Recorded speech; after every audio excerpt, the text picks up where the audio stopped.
I'm still trying to get over an upper respiratory infection, so if you'll just bear with me a little bit.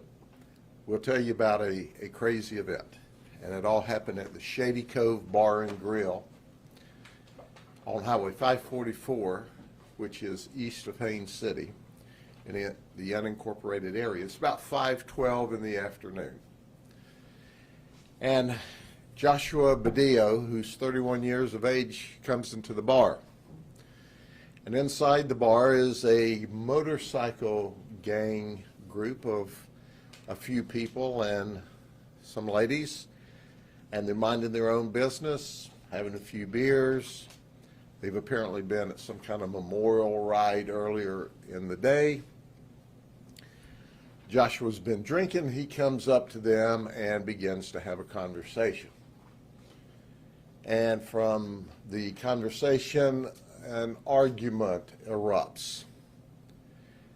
And so they quiet the argument down themselves. Joshua Badillo buys a round of beer for them. The argument's over with, and everybody goes along their way. A little while later, this group of folks, well, friends in the motorcycle gang, they go outside to the tiki bar. And so they're sitting around at a table. Joshua Badillo comes back, comes up in the middle of the group, sits down in a chair, starts to talk, reaches across the table, and we can see in the video where he grabs a guy's hand to shake his hand, and he holds his hand for an extended period of time while he's shaking it. He turns it loose, and he's just kind of all up in their business. Well, you can see one of the guys goes to what is an off-duty bar employee and says, "Can you get this guy out of here? We want him away from us." So they go talk to him. One of the folks with the gang is a pretty good sized guy, and then you have the employee of the bar, and they get him finally moving. He's had quite a bit to drink, as you can tell by his body language. They come out of the tiki bar, which is kind of behind the bar, and they walk back through the bar into the parking lot out front. Next door is a convenience store. And you can tell through other video that they're having conversations and pointing at each other. And the particularly big guy, who turns out to be our victim number one, is kind of in his face, and they're telling him he needs to leave. He goes back toward his truck slowly and begrudgingly, with some people who he knows from the bar encouraging him to leave and to get in his truck. So they're kind of pushing him and encouraging him to go across the parking lot. When all of a sudden he turns and starts running past two people that are trying to get him into his vehicle. So he runs past those two, and he runs past three more, and he shoots our victim one, which is a big man. Shoots him through the hand and also through the groin with one shot. At this moment in time, a guy burst out of the bar with his firearm in order to protect his buddy and starts shooting at our suspect. The suspect goes around behind his vehicle, which is parked further out in the parking lot, and the guy with the firearm goes out and around the truck along with another person. So now you've got our suspect who did the shooting, Badillo, with his gun. You've got the guy who came out of the bar, who is now going to be victim two. And he goes to the other side of the truck outside of the camera view, and immediately there's gunfight in the parking lot. You can tell by the body language of other people that are in camera view that they're scattering. Victim two is shot in the chest. He falls down. He gets back up and he staggers back toward the bar where he once again falls. Our suspect, Joshua Badillo, now he gets in his vehicle and he says, "Feet, it's time to go." And off he takes off at a high rate of speed. He goes toward his home, which is probably 5 minutes away. Interestingly enough, he has a vehicle crash, so he's involved in a hit and run on the way to his home. Deputies are arriving, EMS is arriving, we gather information, it's no secret about who Joshua is, and we go to the house. We circle the house. It's in a very nice community. I'm guessing the house is probably $1 million, $2 million home, upscale neighborhood. He goes into the house.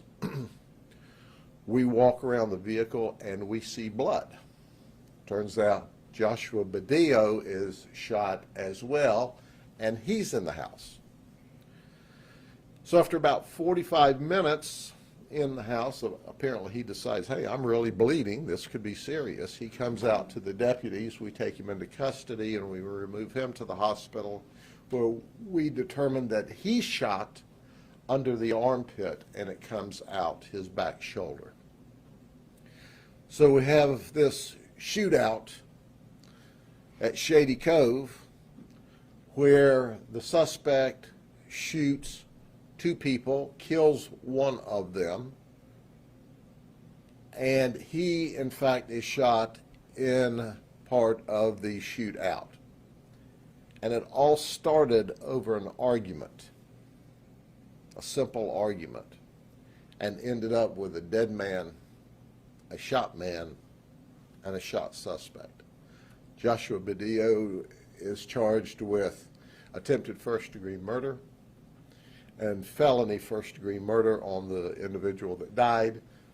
There may be other charges filed later as we plow through the details. Some of our witnesses fled from the bar. We'd still like to talk to them just so we can finish the investigation and tie it all up nicely and neatly. But we're relatively confident that we've got the primary players in the event, and certainly we have a lot of details. It's been a long time since I've arrived at a bar to find knives, stilettos, guns, and blood all on the bar floor, and the concrete pavement out in front of the bar. It was quite an event, and we've got a dead person. So the investigation is still underway. Our homicide team, which is simply the very best, is at this time mopping up the details and will be for a few weeks. Do you have any details, any questions of me? Assuming all the stilettos and other things were on the people who are partying, who are not involved in this? Well, we suspect that some of the people who went to the hospital were there, because we ended up with, I think, 3 knives, maybe 4 knives on the ground, a gun on the ground. That was the one that our victim ultimately used. The victim had a .38 caliber. The suspect had a .40 caliber semi-automatic. But they were slinging lead in Haines City on Sunday afternoon. Did he have the weapon on him when he was inside, or did he retrieve it from the truck? This was over an extended period of time, because he started the initial argument, and then he bought them all rounds of beer, and it calmed down, and there's at least some testimony that he might have gone back to the truck and gotten the gun at that time. We're not absolutely sure. But these folks were minding their own business from everything that we've picked up so far, and they simply went back to the tiki bar, which you have to go through the bar, out the back door in order to get to the tiki bar area, minding their own business. And he stumbles up there drunk again, and he's hanging over the table and trying to shake hands, and still they don't start a fight with him. They go and get help and say, hey, can you get this guy out of here? And of course they start to get him out, and one of the folks who is victim number 1, he now is following him out, trying to help get the guy out. And you can tell he's telling him what he's going to do for him if he doesn't leave. So when this guy decides to start shooting, I mean, he's all the way, they've got him all the way out the front door, across the parking lot, almost to his vehicle. When he decides, it ain't going to be like that at all, and he runs past 5 people to shoot victim 1, back up near the front of the store. And then he goes back, and as he's going back toward his vehicle, that's when victim 2 ultimately runs out and is shooting at him with his .38. And then victim 2 is reloading in the parking lot and goes to the other side of the truck where they have shootout at the Sandy Cove Bar and Grill parking lot. And that's where victim 2 was shot and ultimately was transported to the hospital but died less than an hour later.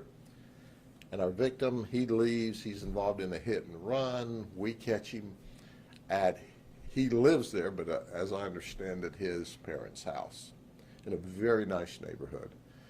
But this guy here, if he'd have just minded his business and left these folks alone, none of this would have happened. It's on him.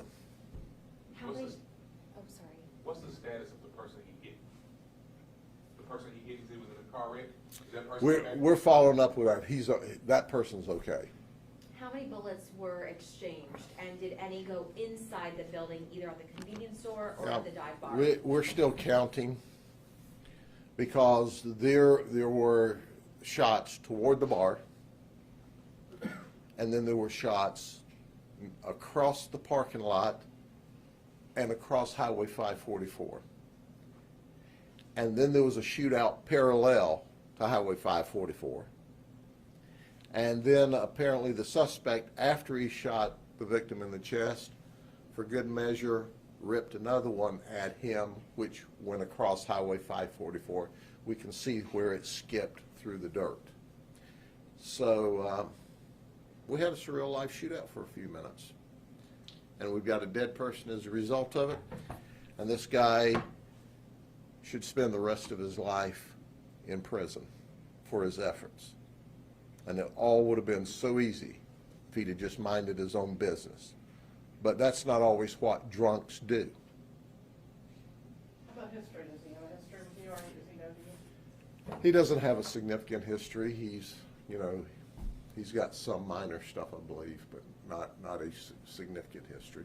Was the victim that died part of the motorcycle group? Yes, yes.